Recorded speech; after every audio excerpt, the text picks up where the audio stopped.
நான் வந்து ஒரு கடாய் ஒன்று வாங்கினேன். அது வந்து பார்த்தீங்கன்னா, எப்பயுமே நம்ம கடாயெல்லாம் வாங்கினோன்னு வச்சுக்கங்களேன், பித்தளையாக இருந்தாலும் ஸ்டீலாக இருந்தாலும் வாங்குறது வந்து நமக்கு ஹேண்டியாக இருக்கணும் செய்யும்போது. அதுக்குன்னு ஒரு கரண்டியும் வாங்கியிருக்கேன், ஒரு கடாய் ஒன்று வாங்கியிருக்கேன். அப்படி எடுத்து கலரணும்னாவே அப்படியே பிரண்டு பிரண்டு வரணும்.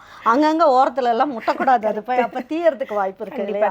அந்த மாதிரி நான் பார்த்து பார்த்து வாங்கினேன். நிறைய பொருள் இருக்குது, எதை பார்த்தாலும் இதை விட்டுட்டோமே அதை விட்டுட்டோமேன்ற மாதிரி தான் இருக்குது. நான் இப்போ ஒரு 5 வாங்கிட்டு போகிறேன். நான் வீடியோவில் காமிக்கிறேன். இப்போ ஒரு கடாய் வாங்கினேன், பிரியாணி பாத்திரம் ஒன்று வாங்கினேன், மல்டி கடாய், மல்டி கடாய். அது நீங்கள் வீடியோ போட்டது எல்லாமே அப்படியே மைண்ட்லேயே இருந்தது அதை வாங்கணும் அப்படின்ட்டு. சூப்பராக இருக்குது. அப்புறம் என்ன பார்க்கணும், கல்சட்டி, இந்த கீரையெல்லாம் கீரை சட்டி. அது எங்கேயுமே நீங்கள் பார்க்க முடியாது. முதல்ல கல் பொதிச்சு தான் இருக்கும் அதில்.